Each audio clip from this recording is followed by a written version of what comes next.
This video is brought to you by CatBeast.com. Design your own custom snapbacks and hats. JD from New York, 206.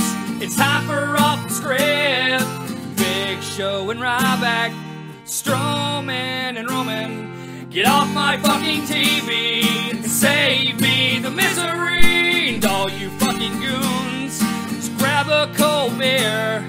The man of the hour is finally here. JD from New York, 206. It's time for Off the Script. JD from New York, 206. It's time for Off the Script.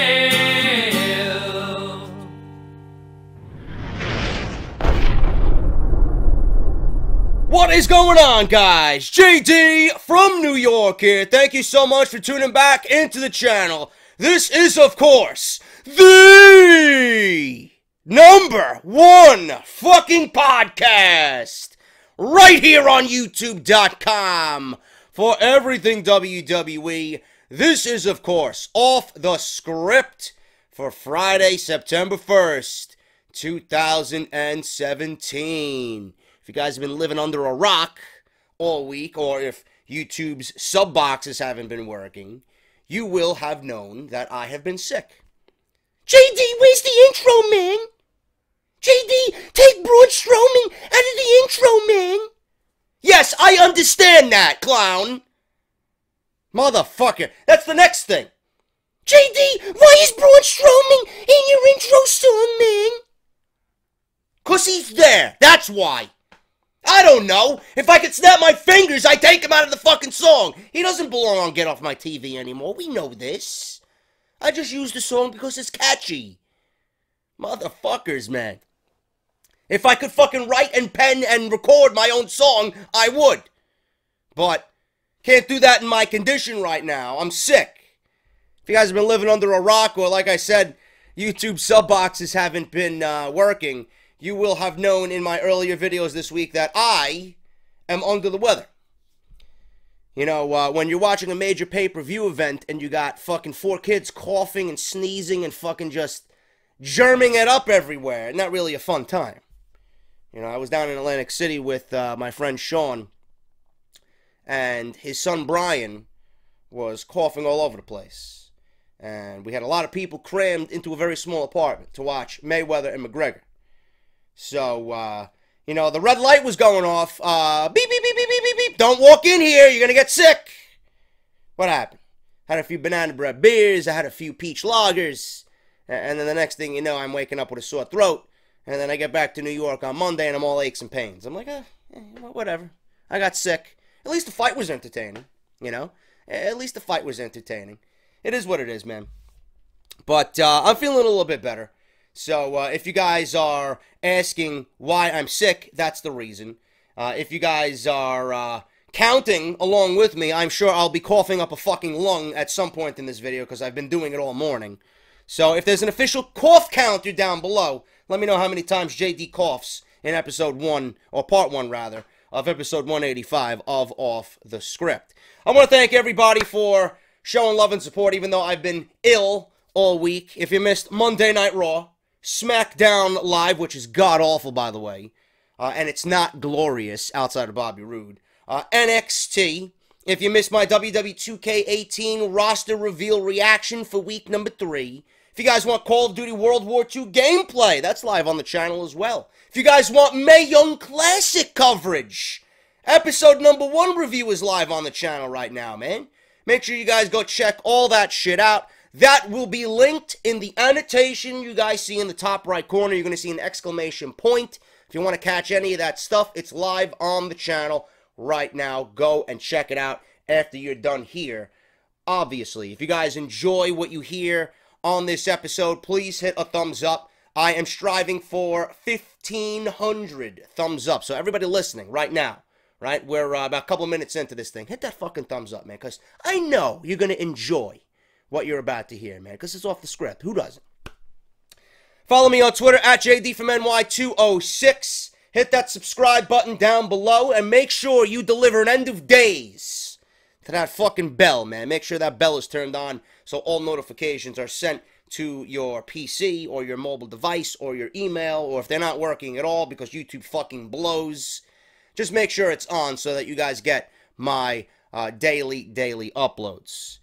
I also want to thank quickly for everybody that subscribed or pledged to the Patreon page, man. We've seen the biggest increase in the history of Patreon for this channel, man. And that has a lot to do with Mario Kart 8.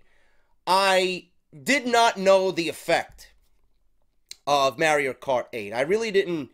well, I was aware, but I really didn't understand how Mario Kart 8, my rage compilations, my rage videos, my stupid little silly storylines in Mario Kart 8, you know, my Mario Kart 8 gameplays, I didn't understand how over they were, you know, but you guys, you honestly came out in fucking armies to pledge $5 or more for my Patreon page, man. And Mario Kart Episode 1 rebranded, Mario Kart 8 Deluxe for the Nintendo Switch, is live on my Patreon channel right now. You guys were billed. Who's ever a Patreon right now has been billed. That should appear in your feeds. So make sure you guys go and check that out if you are a part of the Patreon family. Mario Kart 8 gameplay, man. Episode 1 rebranded exclusively on Patreon. You guys are not getting it anywhere else. The funny thing is I uploaded the fucking video unmonetized on YouTube, and they still nailed me with like 8 content ID strikes, which means nothing to my channel. I'm fine. But Nintendo copyrights you for their music, their visual, anything Nintendo related, the characters. They nailed me for everything. So if there are ads on that video, Nintendo's getting full 100% monetization on that video. So I uploaded it unmonetized. It's like, what the fuck, dude? I don't want to make any money off this. I just want to entertain my fucking audience. And they still nailed me with about 8 content ID claims. But that is exclusively on Patreon.com. If you guys want to pledge $5 or more to the cause, you guys are going to get 30 minutes to an hour every single Monday. I did 30 minutes this week because I was sick, but next week it should be definitely longer. I'm going to give you guys fucking well worth your money. So it should be closer to an hour when I get better. But exclusively on Patreon.com, man. Mario Kart 8 gameplay for the Nintendo Switch. We're gonna do some storylines. We're gonna have some fun with it. Are we gonna see a new branded NWO? Are we gonna see Toad and Luigi come together? Or are we gonna see a World of Wars here? So it's gonna be entertaining, man. Episode 1 was Toad coming across Ozzy Osbourne and Elton John in Mario Kart 8. So make sure you guys go and check that out. Some good stuff there. Also, if you guys are pledging $5 or more, you're going to get Off the Script Retro, which I have to work on. Episode number 4 coming soon. Early access to Off the Script. Entry into my Off the Script Discord chat. So a lot of good things coming up, man. So thank you guys for coming out and wanting to support through the Mario Kart 8 gameplay, man. You guys are fucking MVPs, and you guys, I can't even express the gratitude to you guys. Thank you so much, and you're making it all worthwhile, man. Thank you so much for supporting me. Also, Barbershop Window and Audible, 2 other sponsors of the show. They are in the layout. Make sure you guys visit that. Barbershopwindow.com/offthescript. Coupon code JD17 at checkout. Still valid for 20% off your entire purchase. Excuse me. Cough number 1. We're going to be taking account. I'm not even editing it out, man. It's pointless. Because I have to do this, and I have to cough. It is what it is, man. JD17 at checkout on Barbershop Window. Still valid. A new t-shirt is being made right now. Connor got back to me. He is working on a new Get Off My TV design. And the latest culprit, it might be too late. He might be fired before he even makes the fucking t-shirt, the way things are going. Enzo Amore is going to be on a Get Off My TV t-shirt, and it's well deserved. Audible's offering everybody, all new listeners rather, Audible's offering all new listeners 30 days free to try their service out, 1 free audiobook, audibletrial.com/offthescript. You guys have kicked ass towards the end of the month. Let's end this month. Actually, let's start this month for September on a hot streak, man. Thank you guys so much for supporting Audible. And that's pretty much it, man. You guys are fucking beasts. You guys are the MVP. And you make my life a lot easier on here, man. I love doing this for you guys. And we're going to get into a lot of news and rumors right here on Off the Script. I'm not even giving you Matt Hardy, man. We're getting right into the bullshit today on Off the Script. What I want to talk about is everybody seems to be bothered by the PWI 500. Why? Why are you guys bothered by the PWI Top 500? People tweeting me, and it was just so many tweets. JD, did you see the PWI 500? Yeah, I seen it. I don't fucking care. I don't care. You know, a lot of people tend to think that top 10 is like the end-all, be-all for pro wrestling. It's not. You know? People telling me, oh, JD, why is Roman Reigns ranked above Kenny Omega, man? Because it has to do with how PWI handles their business. I'm going to say this once, and I'm going to say this only once, okay? The PWI Top 500 is all kayfabe. It is all per storyline. They take the kayfabe accolades that each of these wrestlers accomplished during the year, and they compile the list based on what we see on television or pay-per-view. That's it. They're not ranking the top 10 on how many 5-star matches somebody had. They're not ranking the top 10 on somebody's body of work, because if that was, you know, Kenny Omega would probably be number 1. AJ Styles would probably be number 2. Roman Reigns wouldn't even be in the top 10. So, take a step back, have a cold beverage, smoke a cigarette if that's your thing, and chill the fuck out. The PWI Top 500 means nothing. Absolutely nothing. And I want to go over the top 10, because people are fucking losing their minds over this thing. I don't know why. It's not real. It's not based on what you are basing your lists off of. They're taking what you see on television and they're compiling the stats of these certain guys and placing them wherever they think they belong on the list. Now, the top 10 is as follows. Kazuchika Okada, number 1. Okay? Even if this was a kayfabe list or if this was a real list, he might have ended up being number 1 anyway. So, the number 1 honor, whether you look at it from both sides of the fence, is probably most deserving there. Okay? AJ Styles is number 2. Kevin Owens is number 3. Now, would Kevin Owens be in the top 10? I don't know. Maybe. I'd have to sit down and think. But the reason why Kevin Owens is there, the reason why AJ Styles is there, is because of his WWE title run. The reason why Kevin Owens is there is because of his Universal title run. Roman Reigns is number 4, right? Roman Reigns is Roman Reigns. Now, this is what got people fucking salty. Roman Reigns was number 4. Right after Roman Reigns was Kenny Omega. Kenny Omega, clearly, to a fucking idiot, is better than Roman Reigns. Unless you're an 8-year-old Indian loser, then you're not going to think that way, okay? Or if you're a fucking 8-year-old fangirl, you're not going to think that way. Kenny Omega? You know, they don't even know how to spell Omega, right? Probably don't even know how to spell, period. But this is what made people salty. Why? I don't know. I know what the PWI 500 is. Do you? I'm not looking at this and fucking losing my shit. I'm not fucking popping a blood vessel over this thing. Kenny Omega is number 5, okay? Shinsuke Nakamura, number 6. That has to do with his run in NXT as NXT champion for the duration of his time down there. He was champion. Dean Ambrose, number 7. That has to do with him holding the Intercontinental Championship, I'm sure. Samoa Joe, same thing in NXT, excuse me. That's number 2. Fucking sick, man. Jesus Christ. Samoa Joe, number 8. That has to do with him holding the NXT title as well. Bobby Roode, same thing. NXT title. The Miz, same thing with the IC title. It all has to do with kayfabe. Don't lose your shit over something that doesn't mean anything in the world of wrestling. That's it. I'm not going to talk about it anymore. It is fake. It is kayfabe. And they take the stats and the accolades that you see on television and they just rank how they see fit. They're not ranking on body of work. They're not ranking on work rate. They're not ranking on title reigns. They're not ranking on on duration of title reigns. They're not ranking on 5-star matches. None of that shit. None of that shit. They are taking, you know, specific accolades per storyline and putting a list together that is completely kayfabe. Done.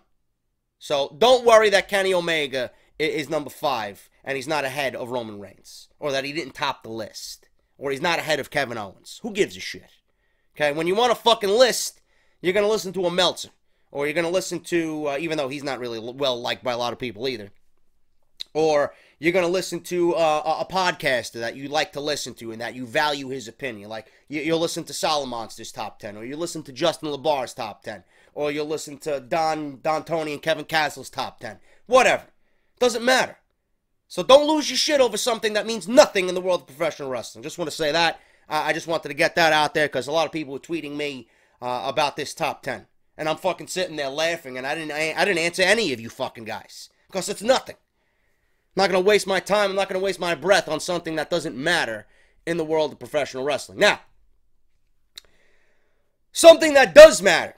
The other top story this week, before we get into the Roman Reigns, John Cena debacle that seems to be still talked about this week after what happened on Monday Night Raw. Something that does matter here is what happened with Rosemary and Sexy Star, which is a ridiculous name for a female wrestler. I am not a fan of Sexy Star. I was never a fan of Sexy Star. I don't like her body of work. I didn't like that they made her Lucha Underground champion. I just don't agree with that whatsoever. I think it's ridiculous how I watch Lucha Underground and I'm thinking, Sexy Star can really beat Johnny Mundo in a wrestling match. Give me a fucking break. That's why there's divisions. Not saying that women should not have the same opportunity as men, but I'm not going to sit there and nobody's going to make me believe that Sexy Star can beat a Johnny Mundo in a wrestling match. I'm sorry. That's the only thing about Lucha Underground that I don't like. And they do it because it's out there. They strive to be different. You're not going to see that type of nonsense in any other wrestling promotion. It is what it is. So, this entire incident with Rosemary and Sexy Star. Now, if you guys have been living under a rock, this was a big story that was talked about by literally everybody. I was going to make a separate video on this, but I just figured I'd just save it for the podcast this weekend. Now, Rosemary was legitimately injured during AAA's TripleMania 25 event. Okay, during the show, there was a brutal women's match that left Rosemary legitimately injured. It was Rosemary, Lady Shani, Ayako Hamada, they all set out to defeat Sexy Star and capture the AAA Reinas de Reina Championship. The finish came when Sexy Star latched on an armbar, leaving Rosemary no choice but to tap out. But even after the match was over, Star kept the submission hold locked in. It turned out this was a shoot, and the submission hold actually popped Rosemary's arm out of place. It's being reported that Rosemary won't miss any time in the ring due to this injury, but it's still not a very good thing to happen in the ring. It's also said Sexy Star and Lady Shani were previously shoot fighting during the match, and before they left, Vampiro, who is Matt Striker's play-by-play commentary partner on Lucha Underground, Vampiro took Sexy Star to Rosemary so that she could apologize. Even after an apology, even though an apology can go a long way, there were still plenty of people in the pro wrestling community that weighed in to show their displeasure. From the sound of it, Sexy Star has a lot of catching up to do if she wants to regain that trust. People like Road Dogg saying that he would never even be in the same room with her. Cody Rhodes saying that Sexy Star will never share a locker room with him, or you know, something along those lines. A lot of different people. A lot of GFW people, you know, came to Rosemary's defense. A lot of people in the industry picked up on this story. And I'll give you my opinion on it in just a little bit, because there's a lot of story within this story. Now, the Wrestling Observer forums. There was an update on the incident that took place at TripleMania 25 when the story broke on social media on Saturday night. It was the night of the McGregor-Mayweather fight. There were some people questioning whether or not this was a legit thing or a worked shoot. By all accounts, this appears to be legitimate. Dave Meltzer noted that Lady Shani, who is best friends with Taya Valkyrie, Taya is the fiance of Johnny Mundo. She wrestles for Lucha Underground as well. Lady Shani, who is best friends with Taya, got into it with Sexy Star. For those of you who don't know, this is a real-life heat between Taya and Star. Taya is no longer with the promotion, but Sexy Star had previously apologized to Taya over their issues, although most people don't buy her sincerity. Anyway, it's not clear why Sexy Star decided to shoot on Rosemary, but she did apologize to her backstage. The belief is that Rosemary may have a torn tricep. Rosemary will be getting tests done once she arrives back in the United States. That probably has already happened. GFW star Rosemary issued a statement after the incident at TripleMania 25. For those of you that don't know, Sexy Star legitimately injured Rosemary while she had her locked in an armbar submission. There is video floating around on YouTube if you guys want to go research that yourself. And I quote, let's make this perfectly clear. If you take liberties with somebody's body when they are giving it to you and trusting you to keep them safe, you are not tough. You are an asshole. You don't belong in this business. Sexy Star decided to do just that this weekend at TripleMania. And while I have remained quiet on social media until I was more calm to address the situation, I have now been informed that she is telling people that this is a work. You are all now being informed that Sexy Star is a liar. She was a liar in the locker room when she was forced to apologize and instead cooked up some bullshit excuse that she didn't know, and she is a liar now. You know, if you are torquing on someone's arm, you know an arm bar is a real and dangerous hold. The only reason your face is not broken right now is because a little voice inside my head as I lay on the apron kept repeating, "Don't go to Mexican prison." However, turning to positives, the outreach from the wrestling community has been incredible. I'm overwhelmed with how much love I feel right now from friends, fans, and people I have yet to meet in this amazing business. We are a family and we protect our own. If you violate that, you are not welcome here. I also want to thank the AAA locker room. Multiple people came up to me saying how sorry and disgusted they were. Thank you, Hamada and Shani, who also had to deal with bullshit from Star during that match. Thank you, Vampiro, for professionally trying to calm me down in a volatile situation. Though, as you know, only the excuses started pouring out of Sexy Star's mouth in lieu of an apology. It was over. Thank you to the amazing Global Force Wrestling locker room, both present that night and not. I have so much support from everyone, and talent, crew, and office have all reached out to show me that. Virtually everyone that has commented publicly on this situation has been supportive of Rosemary, including current WWE stars. Backstage, Jeff Jarrett was livid and yelled at Vampiro backstage, and everyone was furious at Sexy Star. Continuing on with this story, two promotions, and more to come, I'm sure, have spoken out on Sexy Star, so she is already feeling the repercussions of her actions against Rosemary from Saturday night's TripleMania 25 show. Furthermore, it has been announced that Sexy Star will not be a part of WrestleCade weekend in November. And this is an official statement from WrestleCade, and I quote, "The WrestleCade team has read the online reports, watched the video, and saw both deleted and still posted tweets regarding the incident between Sexy Star and Rosemary at this weekend's AAA TripleMania event. We have now heard from Rosemary, who has said it was obvious to her that Sexy Star tried to intentionally injure her after their match has ended. There is no place for this in professional wrestling. Therefore, we must make a decision not to bring Sexy Star to WrestleCade weekend. We're sorry for the fans who were looking forward to meeting her, but we encourage you to read the reports, and we hope you'll agree with our decision. Anyone who ordered meet and greet tickets in advance will be receiving refunds ASAP. The online support for Rosemary has been unanimous, with stars from Global Force Wrestling and other promotions, including WWE, speaking out on this situation. I really don't have anything to add here that, everybody has already stated. I'm going to be in agreement here. I have a minor role in House of Glory. I do the play-by-play commentary, right? I am not there because I consider it a job. I am there because I love it. I am not paid to do it. I do it for free. I do it on my own time because I love to do it. I am not a professional wrestler, but that doesn't mean being around the locker room and visiting the House of Glory school and seeing how hard everybody trains and how much work goes into getting a show ready and seeing the toll that it takes on everybody's body. You know, not even just House of Glory, just watching WWE at home. I see the toll that it takes on everybody's body that competes in that ring.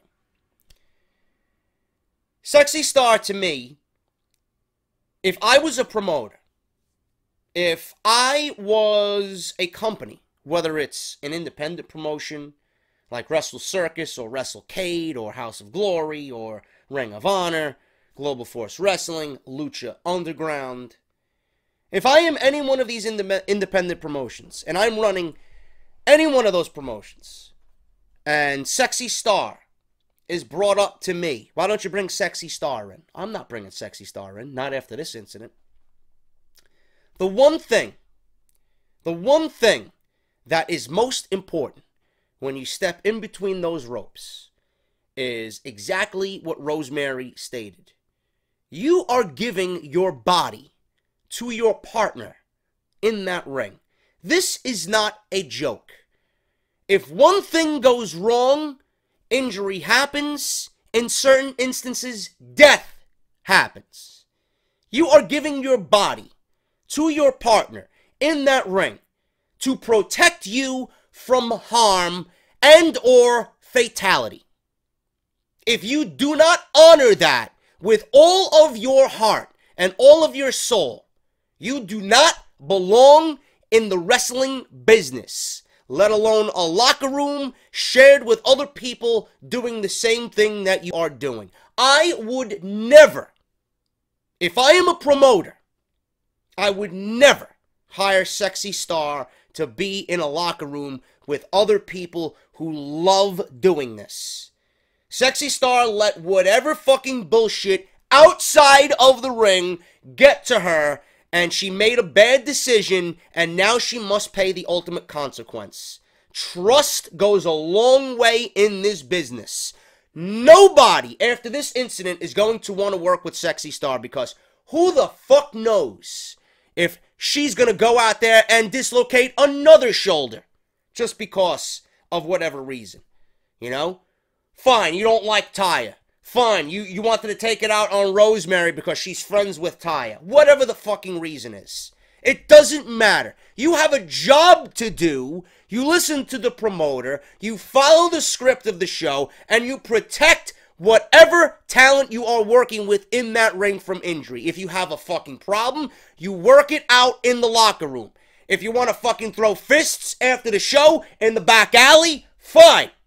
But when you are in the ring, you are protecting your fucking partner from injury or death, and this is your job. Your job is to protect and give the fans a show that they enjoy and leave a smile on fans' faces. The fact that you did that makes you a fucking embarrassment. I would never want her in my locker room, and I would never want her in a ring with talent on my show. That is bullshit. Now, will this blow over? Probably. Probably. Will she find work? Probably. You know? She can stay in Mexico. I'm sure they don't really give a shit down there. I'm sure she'll find work. Because if a AAA company in Mexico or promotion in Mexico wants to make money, she's big in Mexico, they're going to use her to make money. They're going to use her to bring fans to the show. So I doubt this is going to keep her from finding work. Will it keep her from getting into the big time? Will it keep her from appearing on Lucha Underground or GFW or Ring of Honor or WWE? Yes, it will. Because that's not going to go over well in any of those promotions. You know, the small rinky-dink independent promotion in Mexico that wants to make a few extra dollars off Sexy Star's name and character, yeah, they're going to sign her. They're going to sign her to appear. They're going to get her in a match, and all's going to be well. So she'll continue on, and, you know, as months go on, hopefully she realizes that she fucked up. And she really comes to gripes with her decision, and she really does legitimately confront Rosemary face to face and apologize for being a fucking asshole. Trust is the number one thing you need to have if you're in that ring. Okay? You know, I'm not a professional wrestler. I'm not. But, you know, Grimm's Toy Show took a lot of heat for GTS. That he wasn't trained. That he's unsafe. And that, you know, Grimm is having all these guys come into his promotion and make videos for him, and they're untrained. You know, I worked with Grimm in very minor roles, okay? And I'm throwing this out there, and I want to give a shout out to Grimm. I'm not a fucking wrestler, okay? The amount of wrestling that I've done doesn't exceed back when I was in high school when we used to fucking mock fight, you know, in between classes or after the bell rang when school was over. Mock fights in the locker room, pretending to be The Rock and Stone Cold Steve Austin and fucking Kane and The Undertaker, Edge Christian, all this shit. That's when wrestling was big. You know, we all watched it. We all wanted to mimic it. We had our own locker room championships, and we had our own feuds going on after the bell. It was big. Wrestling was big. You don't know how big wrestling was. It was massive. Everybody was watching it. Some people watched WCW. I felt like I was the only one watching WWE. I was a WWE guy. Everybody was watching Nitro and the NWO, and you know, all on that fucking bandwagon. My wrestling, you know, expertise doesn't exceed that, and maybe a minute or two with Grimm's Toy Show. After we began filming, you know, I dressed up as a clown. You know, he wanted me to come down to his ring, and he wanted to dress me in a clown costume. He wanted me to be revealed as one of the clowns during one of the storylines that he was doing earlier in the year. He ran me over with a car. He poured blood on me, and it was fun. You know, I got some words in on him. You know, we trash talk each other. I was a manager of sorts for another instance. But after the cameras were off, you know, it was fun running the ropes. He showed me how to run the ropes. You know, he showed me how to fall. He showed me how to take a body slam. He showed me how to take a side suplex. You know, and I was taking bumps, and Grimm was teaching me. Now, he even put me through a fucking table. You know? He even put me through a table. He fucking triple powerbombed me through a table. Would I have allowed Grimm to do that if I did not trust him? Because I have no wrestling experience. I have no wrestling experience whatsoever. But the fact that Grimm was under fire for a little bit for not being safe or being untrained, I have no wrestling experience whatsoever. I trusted him to fucking legitimately pick me up and show me how a body slam is supposed to be executed. I had him legitimately pick me up and give me a sidewalk slam. You know? I had him legitimately pick me up and put me through a fucking table. If I did not trust him, I would not have allowed him to do that to me. But the trust was there. I knew he would keep me safe. I knew he would not let anything bad happen to me. And that's where a lot of this comes into play. You have to trust your partner. The fact that Sexy Star has zero trust now, done. Done. What is the most important thing in a relationship between a man and a female? Trust. Trust. If you do not trust somebody, you have no relationship. The same thing applies here. Sexy Star has no trust with anybody in this industry right now. It's going to take a very long time for her to work herself back into the good graces of a lot of top names in this industry. The fact that she has zero trust means she has zero work. The fact that she has zero trust means she has zero relationships in the wrestling industry right now, outside of these small rinky-dink places in Mexico that want to use her to make some money. That's it. She fucked herself over, and now she must pay the consequences. So I don't blame anybody speaking out against Sexy Star. I am 100% with Rosemary here, and she deserves everything that's coming to her. Everything. So that's my opinion on that. Wanted to get that out there. That was the big story this weekend, or this week rather, outside of the norm that we seen on Monday Night Raw and SmackDown Live. Moving on here, man. We do have a top story of John Cena and the original plans with him and Roman Reigns You're going to be surprised as to what WWE was thinking. It makes me think, why didn't they do this? It makes you think if John Cena was not in Hollywood right now and filming a few movies this year, where this storyline could have really gone if given the time to breathe. Now, we're going to go over that, but I want to tackle these small stories first. We're going to talk about WWE and this weekly UK championship show that was supposed to happen this year, but I'm assuming is not really on the list of things to do right now because of the proposed budget cuts by WWE. There's been talk for the past several months about the WWE United Kingdom Championship Tournament being turned into a weekly show. This was confirmed on the April 4th episode of 205 Live, where Tom Phillips said on the air that a weekly show involving the UK guys was coming soon. Several months later, it still hasn't happened. So what is the deal? And here are the latest rumors on this situation. According to Dave Meltzer in the latest Wrestling Observer newsletter, there are still plans for a WWE Weekly UK show, and it could happen at the end of 2017. The original plans for the show were to begin taping around June, but a few months later, it still hasn't happened. According to Meltzer, there are still things WWE needs to work out. The UK Championship Tournament was apparently a big money loser for the WWE. Looks like plans haven't been completely scrapped for the show.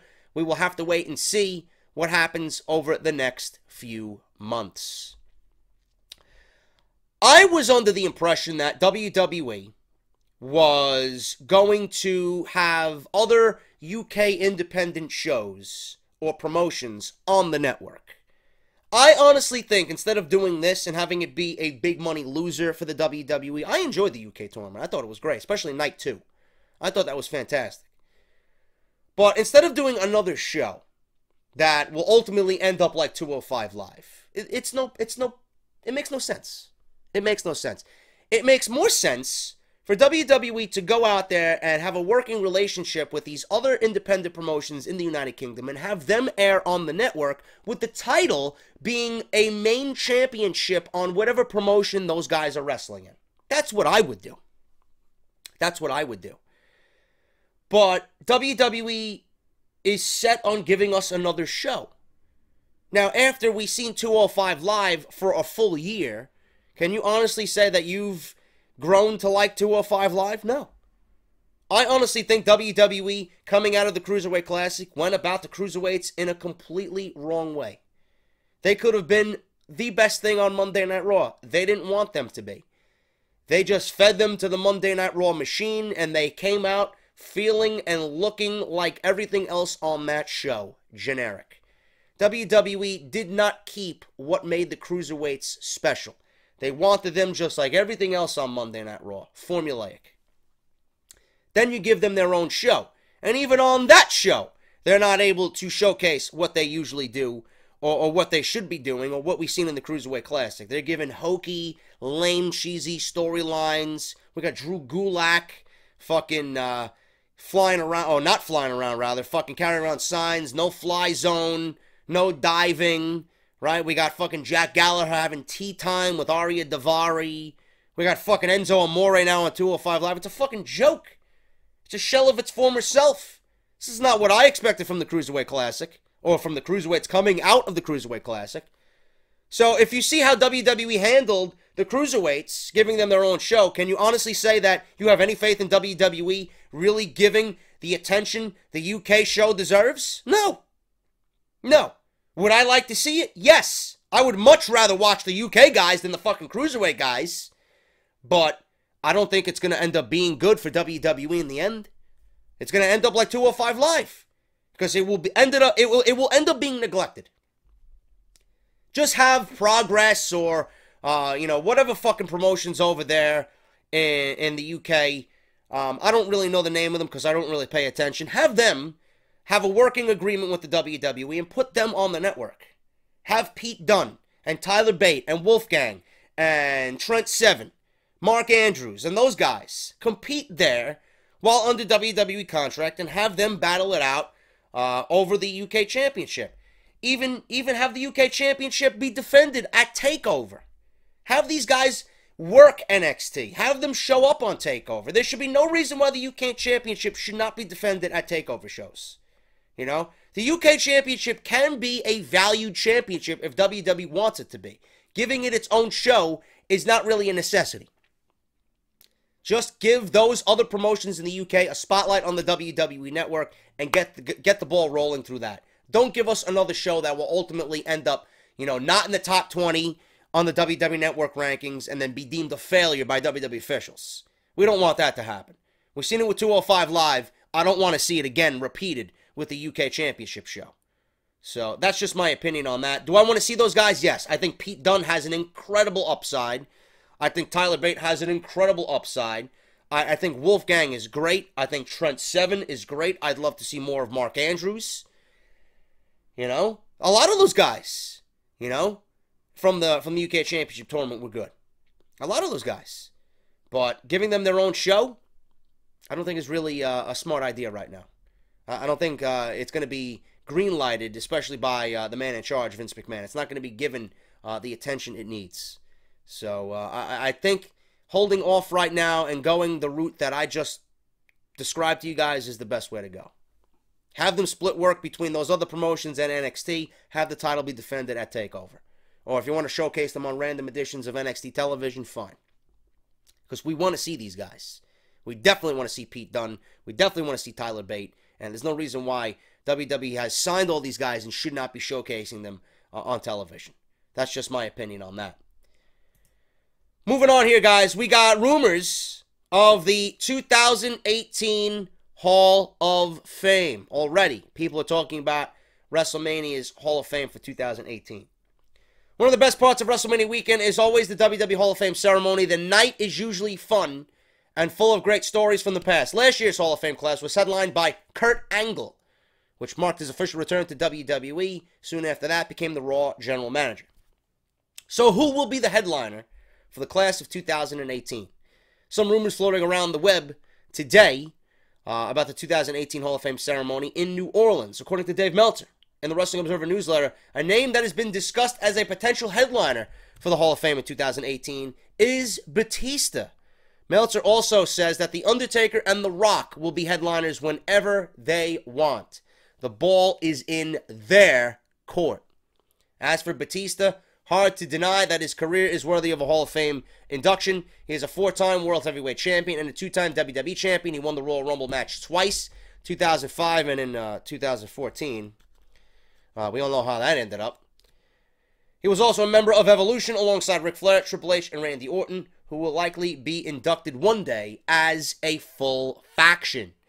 He has found a ton of success outside of WWE over the past several years. This includes the role as Drax the Destroyer in Marvel's Guardians of the Galaxy. Could be a smart decision from a mainstream perspective as well to induct Dave Batista. More so than The Undertaker and The Rock, I think, you know, Undertaker obviously should be in the Hall of Fame, you know. There's no doubt that he's going in. The Rock, a lot of people think he's already in the Hall of Fame, but believe it or not, The Rock is not in the Hall of Fame at all. The Undertaker, you could probably make a case for The Undertaker going into the Hall of Fame in New Orleans. New Orleans is a very special city for The Undertaker. It's where the streak died at WrestleMania 30. So if you want to induct The Undertaker, that could be a way to go as well. But like Meltzer stated, it's going to be up to Taker and The Rock respectively. The ball is in their court when they want to go in. I don't know when The Rock would want to go in if he's priming himself for a presidential run for the United States presidency. You might want to jump on that now, because if he's the president of the United States, and if he does run, more than likely, I could see him easily winning, because everybody loves Dwayne Johnson. You know, the guy's clean cut. He really doesn't have anything bad about him, right? So I don't see why you wouldn't want to vote for Dwayne Johnson, even though it's kind of a joke. You know, it's like, is the U.S. presidency, you know, turning into fucking Hollywood? I mean, you got a reality fucking character in Donald Trump, president of the United States. Now you're going to have a Hollywood actor in The Rock running for presidency. But I think a lot more people would want The Rock over Donald Trump. That's just me. I don't care either way. I don't care. I'm going to sit here just like I'm doing now, and I'm going to make my money. And I'm going to do what I got to do. I'm going to do what I love to do. I'm going to live my life. I'm not going to have anybody run my fucking life and tell me what I got to do, you know? But The Rock, you might want to jump on that now if he does run for presidency. Dave Bautista is always a good choice. That's going to obviously lead to questions about him maybe having one more match. You know, he has come out in recent months stating that he does want one more match. He wants a full retirement match, and his ideal opponent would be Triple H. You know, maybe we would get that. Maybe we would get Batista at WrestleMania, a Hall of Fame induction, and then maybe one more match with him and Triple H at WrestleMania. I'd like to see that. Maybe get Randy Orton involved. If Ric Flair is healthy and good to go, maybe get him involved as well. You know, it could be, if you sit down and you construct a storyline between, you know, Evolution in 2018 and One Last Hurrah, I think that'd be something a lot of people would be interested in seeing. So that's the rumor right now for the WWE Hall of Fame in 2018. I would not be opposed to Dave Bautista going in as the headliner. I think he was a very, very popular name. Obviously, it does bring mainstream attention because he is on his way to becoming a big Hollywood star, if not already with Guardians of the Galaxy. So I'm all for it, man. Dave Bautista rumored to be headlining the 2018 Hall of Fame. Potential clues on who attacked Breezango. I wish Breezango would get back in the fucking ring. That's what I want them to do. Enough of this bullshit, you know? It might be entertaining to some, but to me, it's losing its luster. You know, I'd like to see Tyler Breeze in the ring. I'd like to see Fandango in the ring. Enough of these skits.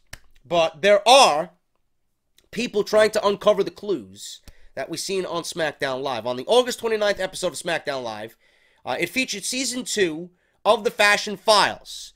There were some funny moments during the episode, including Breezango arguing over calling it a title or a belt. That was obviously a funny nod at Vince McMahon's dislike for the word belt when referencing championship titles. We also might have gotten another big clue on who Breezango's attackers really are. A few fans were able to pick up on some of the clues on SmackDown Live. With the black light, Tyler Breeze and Fandango were able to uncover the phrase, to be or not to be. They also shared some clues, Shakespeare, poetry, and artist.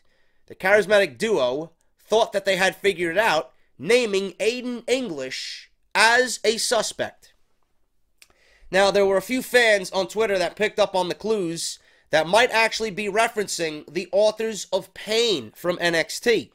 The hints would make some sense, with Shakespeare and poetry being subtle nods to the Authors of Pain and their Book of Dominance.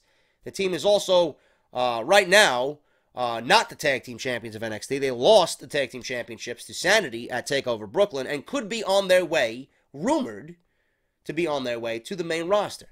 So Shakespeare, author equals Authors of Pain. You know, the poems are the Authors of Pain, authors. I don't know. It kind of all does coincide. But then I'm thinking here, are the Authors of Pain ready for the main roster? And I stated this last week on the podcast. Are the Authors of Pain ready for the main roster? Is Paul Ellering ready to be on the road full-time with the Authors of Pain? Because they need Paul Ellering. Paul Ellering is a major aspect of that act. They need a mouthpiece. Certainly. Are they ready? If you look at the landscape of tag team wrestling on the main roster, yeah, it makes sense. Obviously, it makes sense. You know, WWE has done a nice job with kind of rebuilding their tag team division in NXT, and it's only going to get better over time. You got Red Dragon, you got O'Reilly and Fish, that I'm assuming are going to be vying for the tag team titles sooner rather than later. You got Sanity, you got the Street Profits, you got TM61 coming back. Heavy Machinery was featured this week. I don't know if the Authors of Pain were even on this set of tapings that we're going to be seeing in the next 4 weeks. I don't know. I don't read the spoilers. If they're not, maybe this is the reason why. Maybe. But if you're building to the Authors of Pain attacking Breezango, how is this going to end for Breezango? Excuse me. Number three. How is this going to end for Breezango? I can't see them beating the Authors of Pain. You know? You're going to bring in the Authors of Pain, they're going to be exactly that. They're going to be the Authors of Pain. You got to have them immediately vie for the tag team championships. And if you add the Authors of Pain to SmackDown's tag team division, that's a nice little boost. You got the Usos, you got the New Day. Even with Xavier Woods out, you still got the New Day. You got Breezango. You got the team of Gable and Benjamin. Then you got the Authors of Pain. You got the Ascension, who, I mean, it's not that difficult to get them back on a winning streak, you know? This is a business of momentum. A few wins here, a few wins there. They get back into the good graces with fans, and fans will start believing. Because I think the Ascension right now is one of those teams that really should be pushed. They got a good look, you know? Connor is impressive. If you look at Connor himself, you know, he's a very impressive big man. And if you are bringing the Authors of Pain to SmackDown Live, how are they getting there? How are you getting there? How are you going to propose it per storyline? Is there going to be a trade? Is there going to be a signing? I would go the trade route. I would honestly go the trade route. If you're bringing the Authors of Pain, if you are Daniel Bryan or Shane McMahon, I'm making a trade with NXT. And I made this a mention in the podcast last week. You gotta look at NXT per storyline standpoint as their AAA. It's their developmental ground. So if you're bringing somebody up, you gotta bring somebody down. I would have the Authors of Pain come up to SmackDown Live, and I would send down or trade the Ascension. I think the Ascension down in NXT can be rebuilt, get them some momentum, so that when they're looked at, maybe they get another tag team title run. Maybe they're looked at, and in 6 months to a year time, you bring them back up to either Monday Night Raw or SmackDown Live, and they would be right back to where they need to be. That's what I would do. But there's got to be a storyline reason as to why the Authors of Pain are coming up. This could be clues leading to the Authors of Pain. I'm not going to jump on that bandwagon just yet, you know, because you still got Luke Harper and Eric Rowan.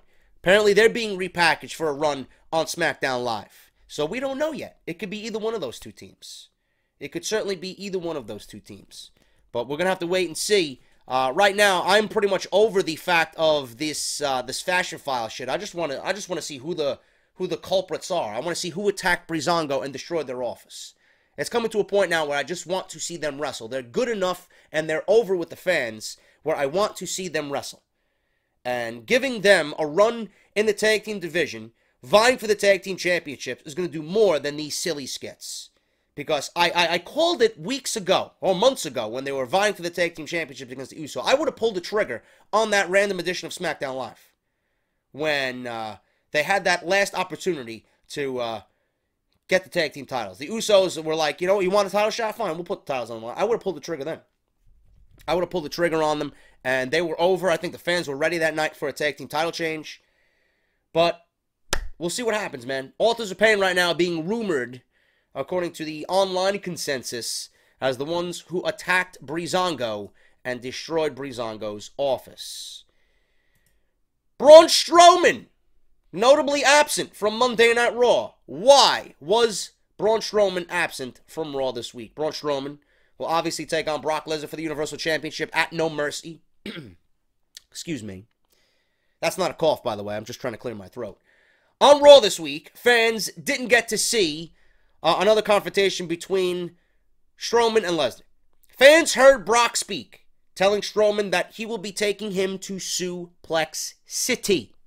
Many fans have been wondering where Strowman was and why he didn't come out to respond. Now, before I even read on, I like that Strowman didn't show up. You don't need to have Strowman on the show every week. You don't need to have certain guys on the show every week. You don't. You know?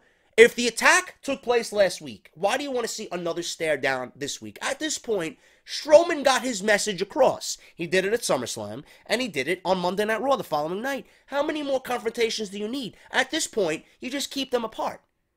Because it's going to make that match all that much more interesting, and it's going to be more interesting to you when they finally meet face-to-face. Why do you want to, lose the luster on these guys in the same ring at the same time so fast? Wait till the fucking pay-per-view. You got 3 weeks. Be patient. Maybe next week we have Braun Strowman come out and say a few words about Brock Lesnar. Lesnar will show up on the go-home show and give his last words of warning to Braun Strowman, and that's it. That's it. The match is going to sell itself. It's two fucking larger-than-life guys, two beasts in the main event of No Mercy for the Universal Championship. You don't need Braun Strowman on the show every week.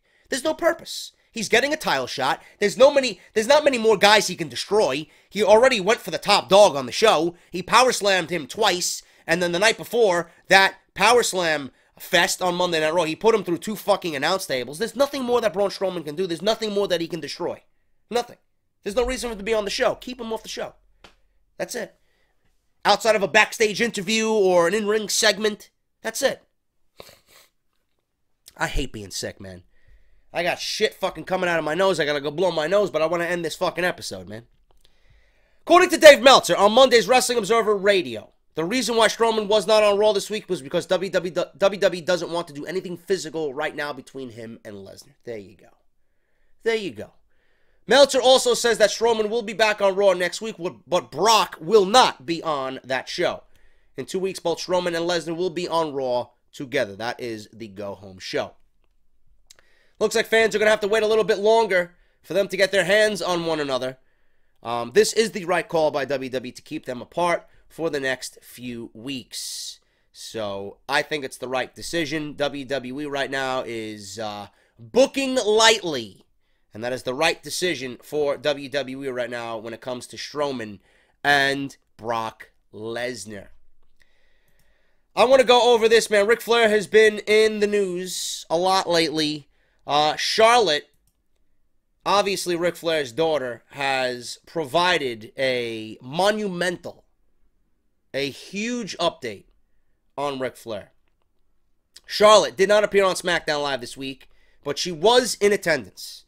As noted prior, Charlotte wrestled a dark match against Natalya after the show went off the air. She was interviewed backstage by Renee Young and gave an update on how her father, Ric Flair, is doing. As many fans know, Ric has been undergoing several health issues over the past few weeks. Charlotte spoke about how her and her dad are doing. She mentions that she wouldn't be back if things weren't looking good for her dad. She thanks all of the fans for the love, support, and prayers that they have given her family.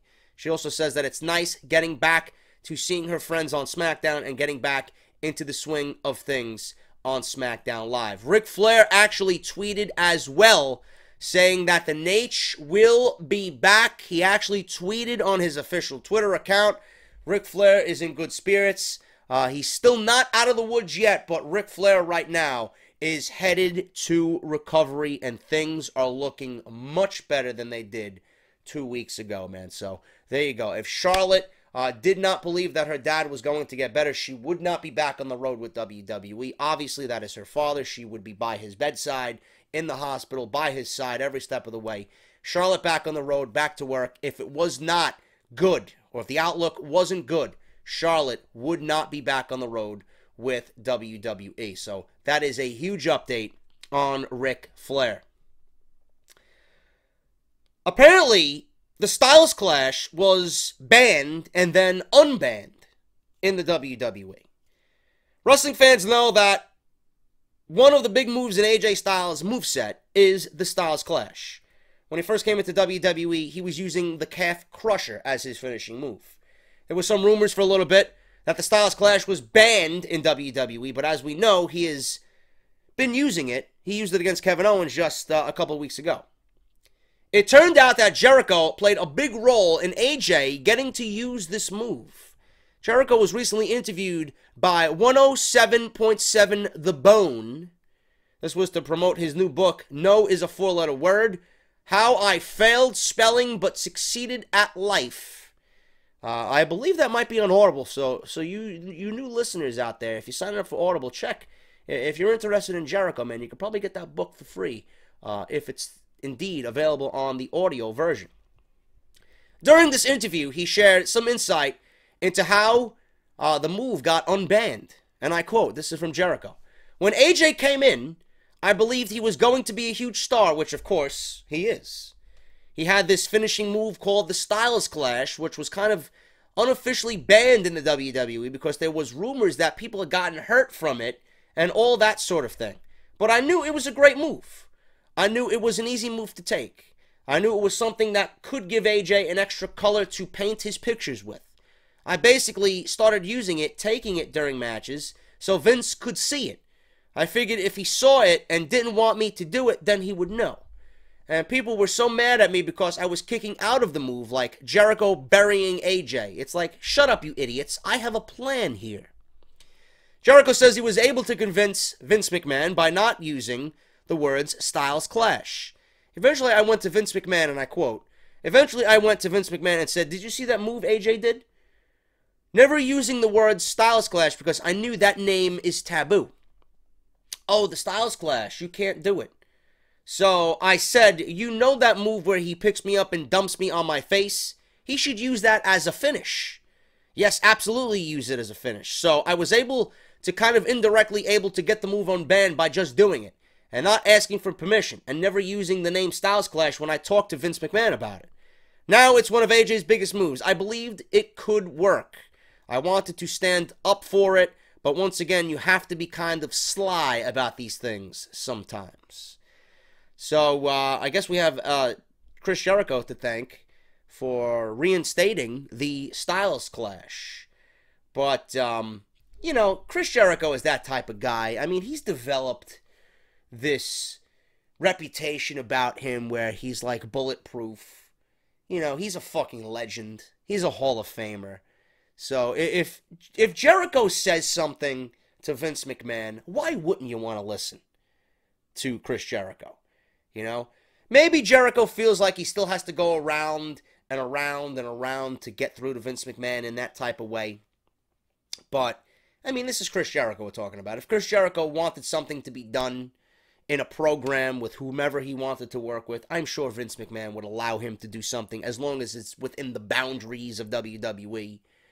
You know, but it looks like we got Jericho to thank for AJ Styles still being able to use the Styles Clash in WWE. We have news on Mike Bennett. Now, if you guys seen Mike Bennett, he was on SmackDown Live in a glorified squash match against Bobby Roode, the glorious Bobby Roode. Reason why Mike Bennett and Maria Kanellis have been off WWE TV. I believe they should be moved back down to NXT and kind of repackaged and given some momentum down there, and then maybe looked at a year from now for a promotion to the main roster. For those that have been asking about Mike Kanellis, Mike Bennett, and Maria Kanellis, and why they've been off television in recent weeks, it's because Mike has been dealing with issues far more important: his health. Maria noted on her Instagram page that this is the first week of her husband's recovery from prescription drugs. Maria noted that his issues spiraled out of control after he dislocated his knee 4 years ago and then broke his ribs. So obviously, everybody wishes him the best, and it's admirable that he realized that he needed help and decided to take action upon himself. We wish him well and hope to see him back in a prominent role in WWE. And I quote, this is from Maria's Instagram. This was the first week of my husband's recovery from prescription drugs. This was the hardest week of my life. People try and give advice, or you can read every book, but the truth is that there is no right way for a person to get clean. My husband was addicted to prescription drugs, and I did not know. You blame yourself. You blame the business. You blame God. But anyone can become addicted. No one is safe. A glamorous job doesn't protect you from addiction. It truly makes you wonder about everyone around you. Is that person hurting? What's that person's story? In these photos that you can see, Mike is in the hospital, finding his appetite, trying to work out, having a match for the first time at WWE, and playing with my niece with marks from the codeine patch the hospital gave him still on his arm. Addicts don't look like the people in the movies sometimes. They are just people that took a road they shouldn't have taken. Mike is doing great. He channeled all that energy into working out and being healthy. Mike wanted to quit. Now, as we move forward, even though the road is hard, it's the right road.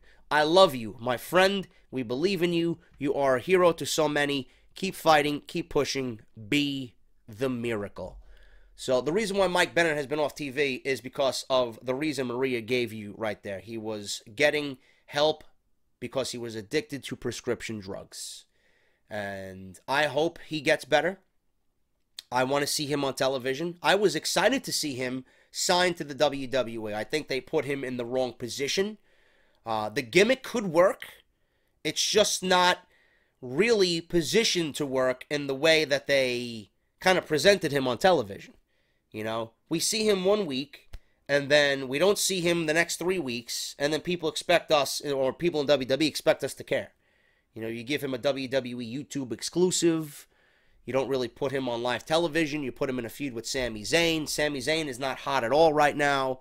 You know, you have him beat Sami Zayn in a cheap way, and then you have Sami Zayn get his victory back on the next pay-per-view. So Mike Kanellis already lost on WWE television. It's like, come on, bro. You're not really giving this guy anything of substance to work with. Why you even put him on the main roster is just unbelievable to me. You know, WWE, you know, if they wanted that type of Miz-Maurice type of shit on SmackDown Live, they never should have moved Miz and Maurice from SmackDown Live. You know? Miz hasn't done anything on Monday Night Raw. He hasn't made the Intercontinental Championship look good on Monday Night Raw. And that's because of the booking that Monday Night Raw has bestowed upon The Miz. The Monday Night Raw booking team and the creative team on Monday Night Raw have made the Intercontinental Championship and The Miz an afterthought. Now they're trying to bring it back into prominence by putting him in a feud with Jeff Hardy. You know? And what's going to happen then? What's going to happen when there's another shakeup? Are they going to move The Miz back to SmackDown Live?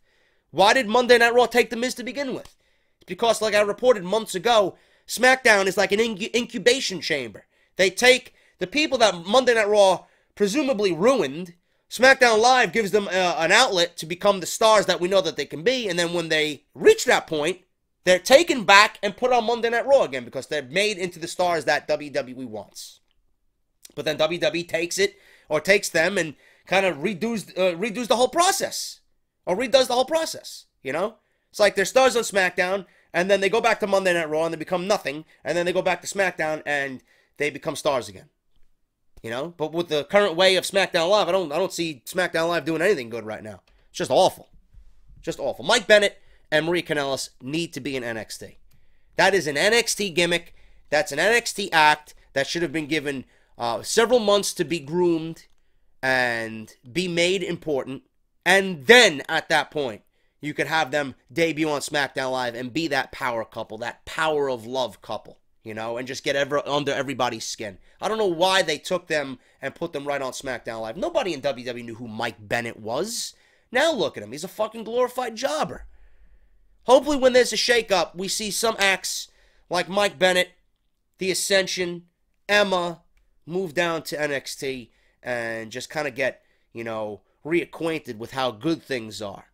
Get affiliated with the fans again. Be made into something important, you know? It's okay. It's not a demotion. If you go down to NXT, it's not a demotion. It's just, you know, being in front of a different audience and gaining the audience trust and proving to WWE officials that you do deserve a spot on the main roster and deserve to be in something important.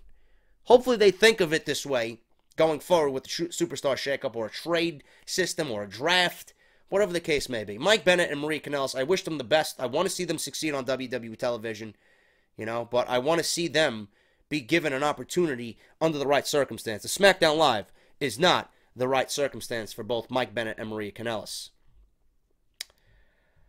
I want to talk about this, and we're going to end with this. John Cena and Roman Reigns. The promo that everybody is still talking about this week that occurred on Monday Night Raw.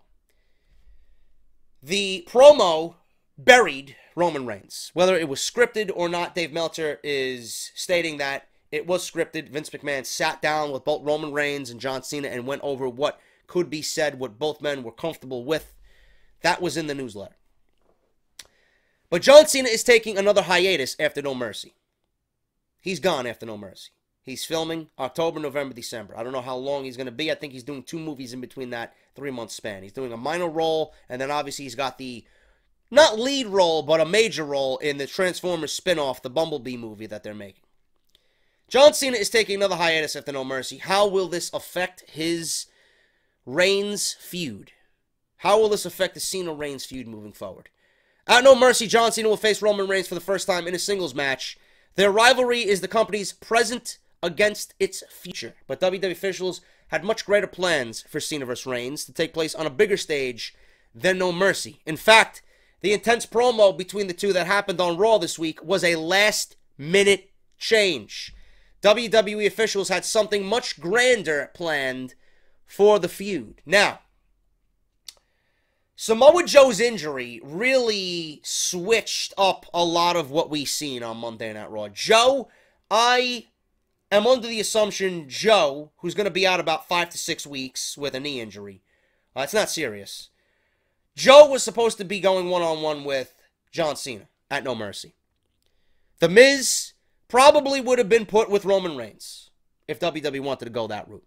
That was the way things kind of transpired on Monday Night Raw. But it's being reported now that one of WWE's original plans for Cena and Reigns, where they intended Cena and Reigns to face Ambrose and Rollins for the Tag Team Championship at No Mercy. WWE officials changed their minds. Cena and Roman would have become the Tag Team Champions. The duo would have likely dropped the titles back to Ambrose and Rollins at TLC in October.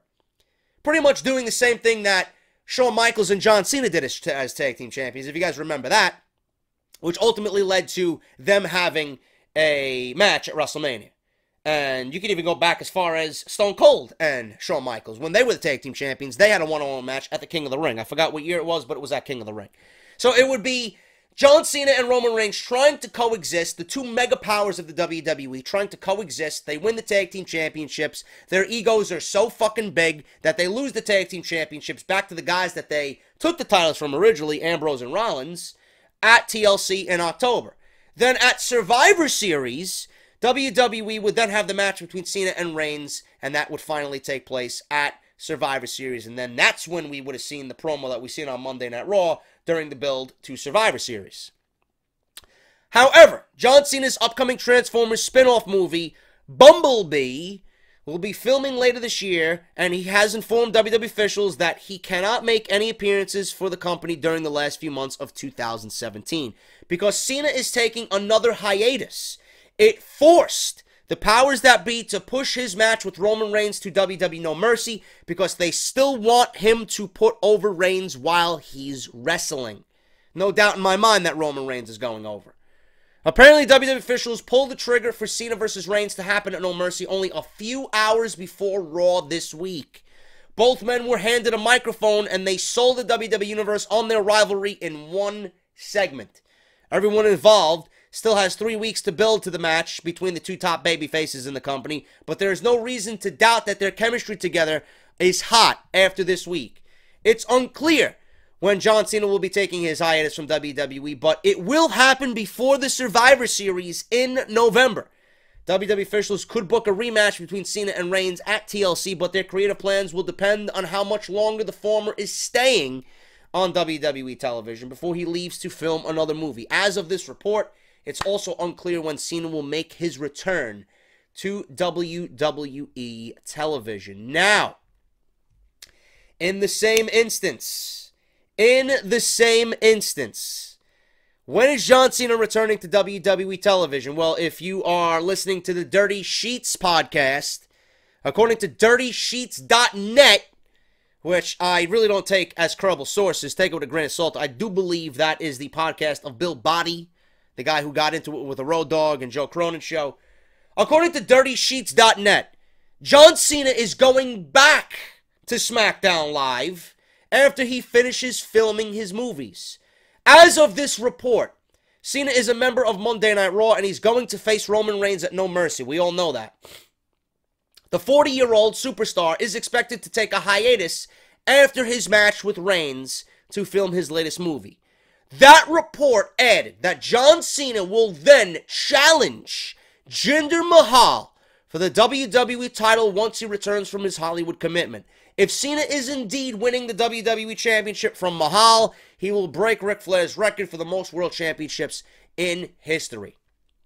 There were rumors before SummerSlam that the WWE is unhappy with Jinder Mahal as champion, and they are prepared to take the title off of him. However, Mahal ended up retaining the championship at SummerSlam after he became the first superstar to pin Shinsuke Nakamura. I want to vomit just reading that fucking sentence. Jinder Mahal is a failure. Jinder Mahal, the reason why SmackDown Live sucks is because of who you have at the top. Jinder Mahal sucks. And you need to take the title off him ASAP.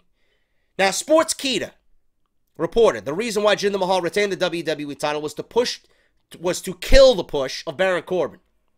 The initial plan was to have Nakamura beat Mahal for the title, with Corbin cashing in his Money in the Bank contract. However, Corbin got himself in the doghouse and resulted in Mahal staying WWE Champion. As recapped by WWE.com, Jinder Mahal will defend the WWE Championship at Hell in a Cell against either Shinsuke Nakamura or Randy Orton. Both of those men will be in a number one contenders match for God knows what reason. No build whatsoever on SmackDown Live this coming Tuesday. Nakamura and Orton are going to square off on SmackDown Live to become the new number one contender for the WWE title.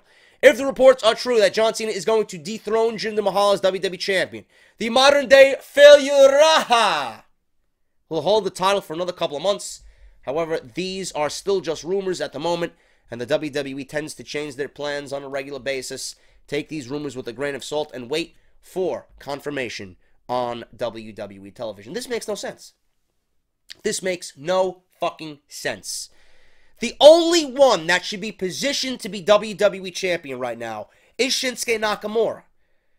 WWE, at this point, if Cena is going to be off television, filming his movies, and then he's going to come back at the end of the year, going on into the Royal Rumble season, which is the start of WrestleMania season, it's going to be too late. John Cena, if you wanted Cena and Mahal, you should have struck while the iron was hot at SummerSlam. That's when you should have did it. Now you're talking January. No, too late. When you start getting later on into the year, the only thing you should be revolving the WWE Championship around is Shinsuke Nakamura and AJ Styles. If Nakamura does not win the championship at Hell in a Cell, then WWE will have failed Nakamura on the main roster. I don't want to see anything else right now. And even at that point, I am not happy with how they treated Shinsuke Nakamura, title or not. I think it's too soon. If you really wanted things to make sense, you know, there are reports going around, reported by Richard Gray of Wrestling News World, that Finn Balor and AJ Styles are the two top merchandise sellers for WWE, and that alone has opened a lot of eyes for WWE officials. Now, if AJ Styles is selling merchandise like crazy, why the fuck is Jinder Mahal the WWE Champion? AJ Styles, my original plan was for AJ Styles to be the WWE Champion going into WrestleMania. If Shinsuke Nakamura was this big deal that we all knew he should be on the main roster, why didn't you position and build Shinsuke Nakamura through this year, having him go through John Cena, having him go through Randy Orton, having him win the Royal Rumble, and then finally having a showdown with AJ Styles at WrestleMania 34? Where does Jinder Mahal factor into any of this? The guy is a fucking bum. He is a failure. The reason why SmackDown Live sucks so bad is because of who you have at the top. Jinder Mahal has absolutely made the WWE Championship fucking worthless. Just because of who is holding it. He has devalued that title to a point where it's now affecting SmackDown Live. Now, you gotta go the other way. Since AJ is the United States Champion, now you're looking at Shinsuke Nakamura. You gotta get the title onto someone legit. Nakamura is legit. Now, to me, it's too soon. I would have not booked Nakamura the way we've seen him on Monday Night Raw. Seriously. Or on SmackDown Live, rather. God forbid he was on Monday Night Raw. Nakamura wins the title, right? In Hell in a Cell. Because Nakamura and Jinder Mahal's feud needs Hell in a Cell, right? Regardless, you have him win the fucking title. You have Nakamura hold the title till WrestleMania. You want to do Randy Orton again? Fine.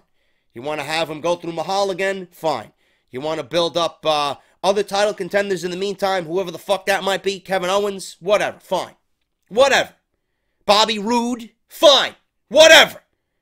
But it all needs to lead to Nakamura and AJ Styles. At this point, Nakamura should win the WWE Championship. AJ Styles should win the Royal Rumble.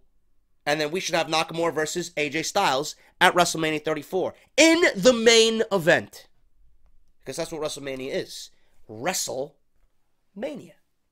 That is the one match that will give you a top-tier WrestleMania main event that we have not seen in years. In years. Finally, the show goes off with a fucking bang. Instead of me sitting there disappointed that Roman Reigns is main eventing another fucking WrestleMania in a god-awful main event. Because his match with Triple H was fucking so great. And his match with The Undertaker was so fantastic. Fuck out of here, man. John Cena and Mahal at the end of the year is too little too late. If you wanted to do that, it should have been done at SummerSlam. Cena should have won his 17th title reign at SummerSlam. Simple as that. Now you want to talk about Mahal and Cena when you should be talking about Nakamura and AJ Styles? No, John Cena's plans for WrestleMania are going to be with whomever on Monday Night Raw.